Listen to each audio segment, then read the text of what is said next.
तो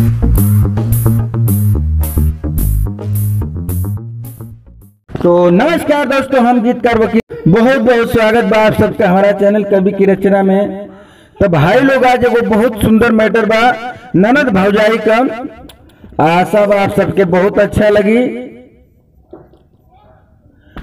सुनाने से पहले वो छोटा सा रिक्वेस्ट बा, जे भाई हमारा चैनल के अब तक सब्सक्राइब नहीं किए चैनल के सब्सक्राइब कर ले, काहे से कि हम तमाम गरीब सिंगर खातिर अपना चैनल के माध्यम से गाना लिख के लेके आई ना, जेके बिना पैसा के लेके आप फ्री में गा सकीला।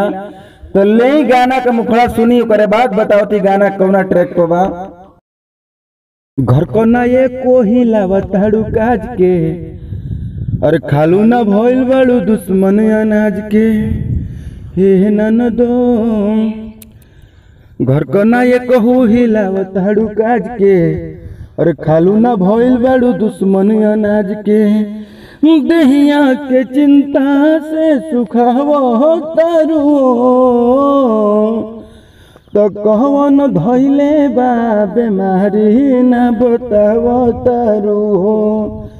तो कहबो हंसेलू कबो रोवेलू कुछ छुपावो तारू। तो भाई लोग गाना का मुखड़ा सुनली है कैसे रहला, लाइक जरूर कर दिए, कमेंट में बताए कैसे रहल। तो गाना एकदम न्यू ट्रैक बा, जे भाई के गावे के बाद एकदम गाना का अपन ट्रैक खुद बनवाओ के पड़ी। तो अंतरा सुनल जा, बहुत टॉप अंतरा बा, तो सुनी जा। अरे हमारा बुझाता फसल बाहर कौनो रोग में, दिन रात रहतारू तू तो वियोग में।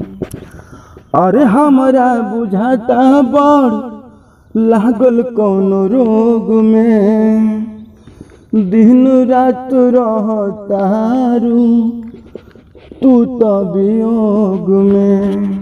कजरा लगाव तो हरदम मिटाव तारू हो, तो कहवन धइले बा बेमारी ना बताव तारू। तो अंतरा पहला अंतरा आप सुननी है कैसन रहला। दूसरा अंतरा ओके मिली भाई जे गावे खातिर कही, काहे से कि न्यू ट्रैक बा, जे ट्रैक बनवाई उहे गाई।